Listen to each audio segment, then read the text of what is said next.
Hinigpitan pang lalo ng Bureau of Customs ang pagmamonitor nito laban sa oil smuggling. Ayon kay Customs Chief Rufy Biazon, bahagi ito ng pinag-ibayong kampanya ng kawanihan laban sa smuggling. Si Noel Perfecto ang ating tagapagbalita. Customs Chief Rufy Biazon lalo pang pinaigting ang monitoring system kontra sa oil smuggling sa bansa. Ito'y matapos na muling magparamdam ang ilang grupo na kumukontra ang mga ito sa pinatutupad na makabagong kampanya laban sa mga nagpupuslit ng crude at refined oil products sa bansa. Ayon kay Commissioner Biazon, wala siyang sisinuhin sa panibagong enhancement measure laban sa mga sindikato ng oil smugglers, partikular yung mga tumutulong at nakikiisa sa natural na iligaing gawain. Sunod dun sa kautusan ng Department of Finance na nag-institute kami ng ilang measures para ma-control natin or matigilan natin yung oil smuggling. Isa dito yung pagsisingil kaagad ng duty and tax pagdating pa lang ng produkto.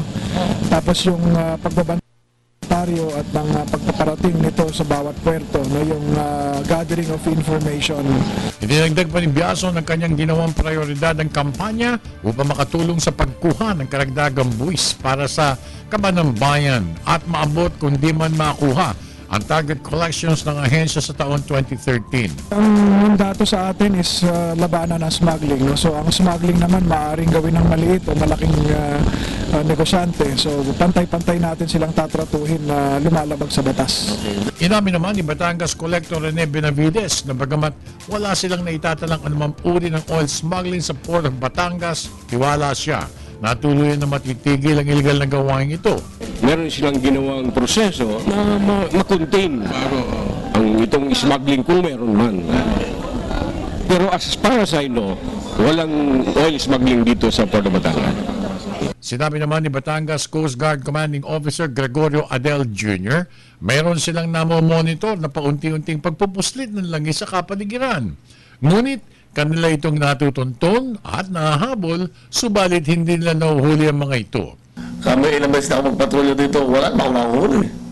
Iniyag ito ni Biazon matapos ang persinayaan nito na napakahalagang araw ng pagbibigay papuri sa kalidad ng Port of Batangas, dahilan ng paggawat ng International Security Organization o ISO Certificate for Quality Management System sa kauna-unahang pagkakataon para sa aduana.